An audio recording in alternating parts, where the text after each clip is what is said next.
আসসালামু আলাইকুম রহমতুল্লাহ। সুস্থ থাকতে পাতে রাখুন 5টি তেতো খাবার। তেতো কোটে স্বাদের খাবার অনেকেই পাতে রাখতে চায় না, কিন্তু এই তেতো খাবারই রয়েছে অনেক উপকারিতা।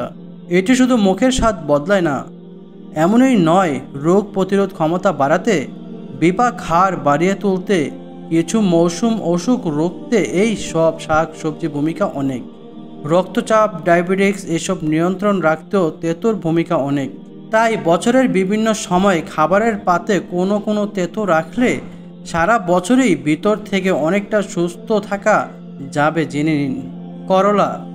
করলা বেশ পরিচিত একটি সবজি, বাজারে সারা বছরই পাওয়া যায়। এর অ্যান্টিব্যাকটেরিয়াল গুণ শরীরের প্রতি রোগ প্রতিরোধের ক্ষমতা বাড়ায়, রক্তচাপ নিয়ন্ত্রণ রাখে। করলার রস প্রতিদিন সকালে খেলে ডায়াবেটিক্সও বিশেষ উপকার পাওয়া যায়। তেলকুচা পাতা।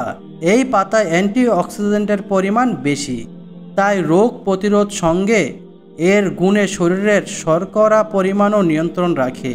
অনেকেই তেলকুচার পাতা বড় করে খান, তেলে পড়লে এই সব পাতার গুণ অনেকটাই নষ্ট হয়, তাই তাড়াতাড়ি এদের ব্যবহার করা ভালো।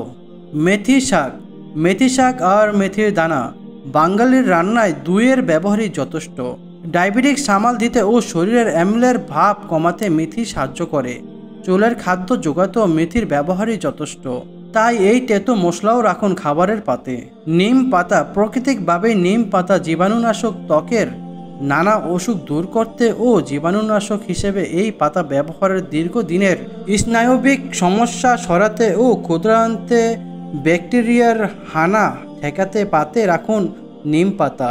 সজনে ফুল। বসন্তে এই খাবার পাতে রাখুন, সুযোগ পেলেই বসন্ত রোগের হানা রুখতে যে কাজে আসে। তেমনি ইউরিনারি ট্র্যাক্ট ইনফেকশন, সর্দি জ্বরের উপশমে এই ব্যবহার লক্ষ্য করা যায়।